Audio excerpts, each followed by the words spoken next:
नमस्कार विद्यार्थी मित्रांनो, या व्हिडिओमध्ये आपण तुमची पहिली स्टोरी एन ॲस्ट्रोलॉजर्स डे यांचे जे ऑथर आहेत R.K. नारायण यांच्याबद्दल माहिती जाणून घेणार आहोत।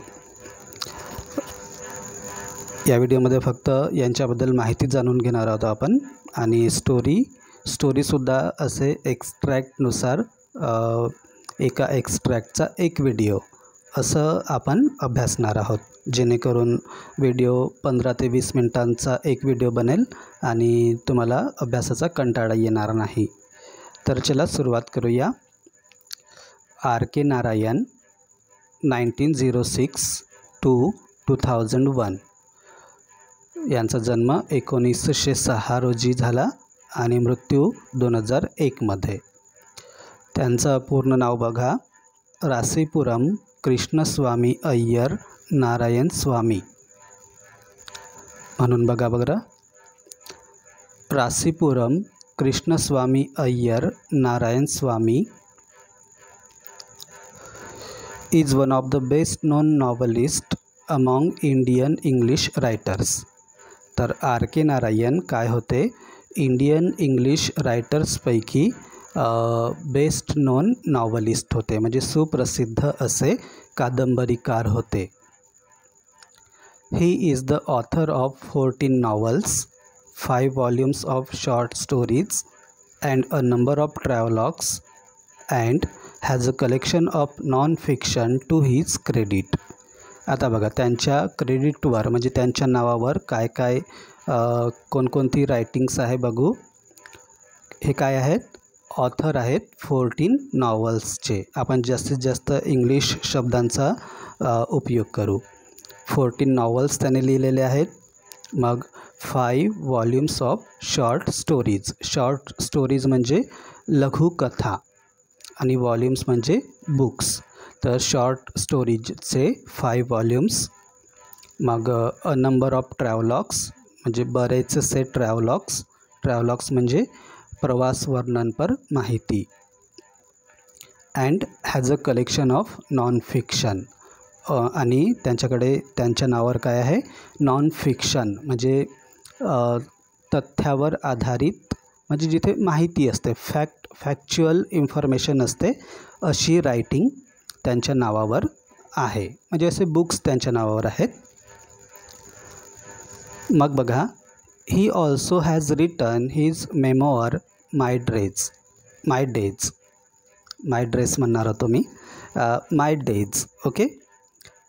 तर मेमोअर म्हणजे काय होते, स्वतःच्या जीवनावर, स्वतःच्या जीवनातील अनुभवांच्या आधारावर आपण ते रायटिंग करतो, त्याला मेमोअर म्हणतात। म्हणजे आठवण करून माझ्या जीवनात कोणकोणते अनुभव आले, कोणकोणते प्रसंग घडले, मला कोणकोणत्या समस्या आल्या वगैरे वगैरे, त्याला मेमोअर म्हणतात इंग्लिशमध्ये।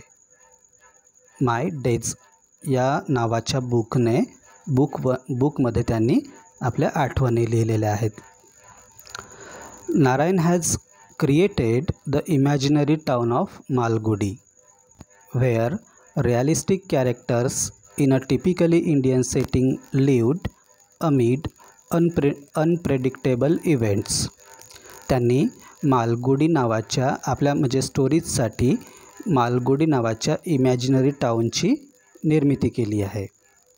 इमॅजिनरी टाउन आहे हा मालगुडी, जिथे त्यांनी कशाचं वर्णन केलं आहे, where realistic characters in a typically Indian setting lived amid unpredictable events.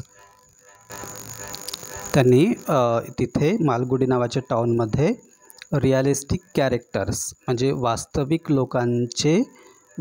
लोकांचं वैशिष्ट्यपूर्ण भारतीय वातावरणामध्ये ते कसे जगतात आणि त्यांच्या अनप्रेडिक्टेबल इव्हेंट्सबद्दल त्यांनी मालगुडी नावाच्या टाउन्समध्ये राहणाऱ्या वास्तविक लोकांच्या अस्सल भारतीय वातावरणामधील जीवनाबद्दल आणि त्यांच्या अनप्रेडिक्टेबल इव्हेंट्सबद्दल त्यांनी लिहिलं आहे। His stories are grounded in compassionate ह्युमनिझम।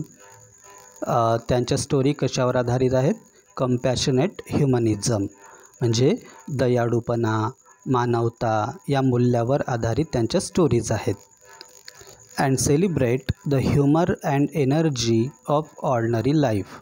आणि सामान्य दैनंदिन जीवनातील जी ऊर्जा आहे, एनर्जी, आणि विनोद आहे, ह्युमर, तो त्यांच्या स्टोरीजमध्ये पाहायला मिळतो.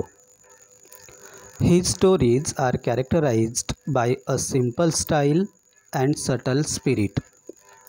त्यांची जी रायटिंग स्टाईल आहे ती कशी आहे? सिंपल आहे, साध्या लोकांनासुद्धा समजणारी.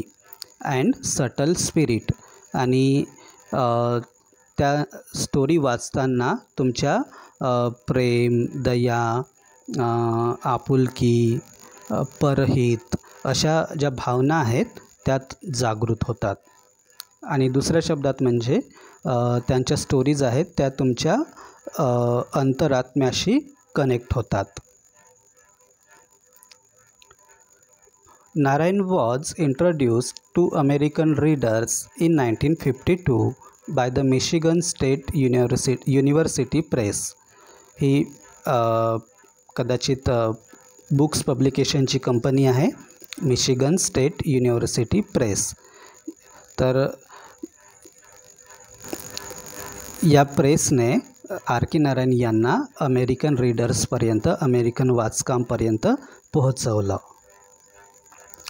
दीज इन्क्लूड, आता कोणकोणते बुक्स अमेरिकन रीडर्सला वाचायला मिळाले त्यांचे? Swami and friends, the bachelor of arts, the dark room, an astrologer's day and other stories, mister Sampath, the financial expert, waiting for the Mahatma, the guide यांच्यासारखे अनेक बुक.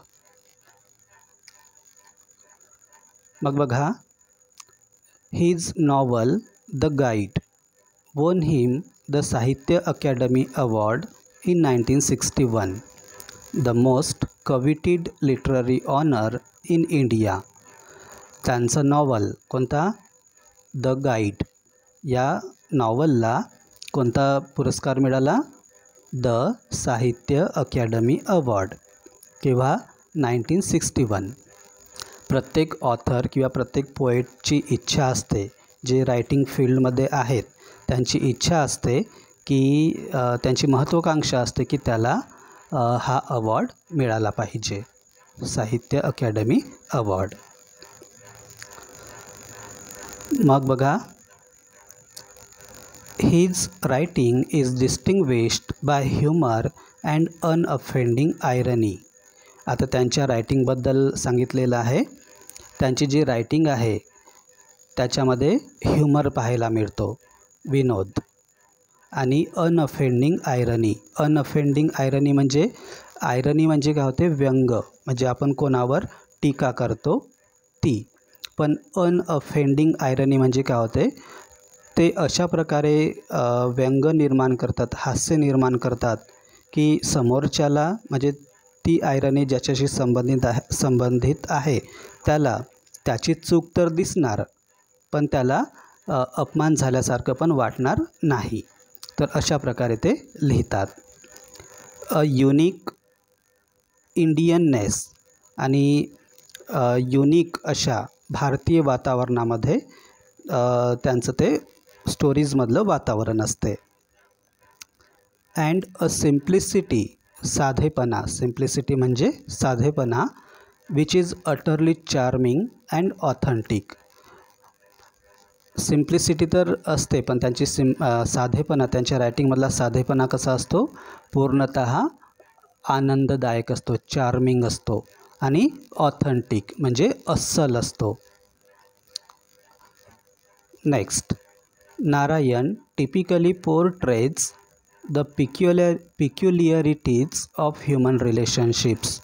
ते काय करतात? आपल्या रायटिंग्समध्ये ह्युमन रिलेशनशिपमधल्या विशेषता यांचा उल्लेख करतात.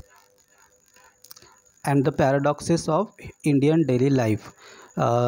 दैनंदिन भारतीय जीवनातील जे पॅराडॉक्सेस आहेत, विरोधाभास आहेत. विरोधाभास म्हणजे एखादा व्यक्ती म्हणते काहीतरी वेगळंच आणि करते काहीतरी वेगळंच, याला पॅराडॉक्स म्हणतात, विरोधाभास.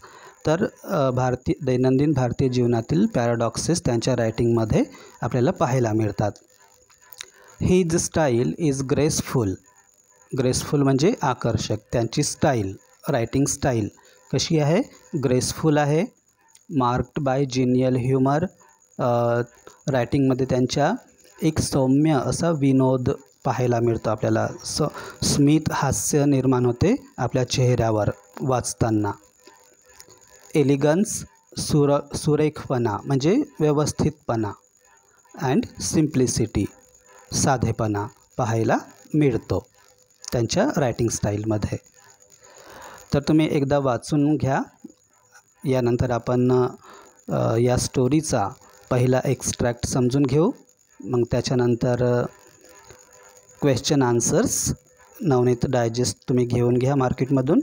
त्या डायजेस्टमधले question answers word to word, line to line मी तुम्हाला समजून सांगणार आहे. आणि ही स्टोरी पण आपण पूर्ण word to word, line to line समजून घेऊ. ठीक आहे, व्यवस्थित समजून घेऊ. तर चला, बाय.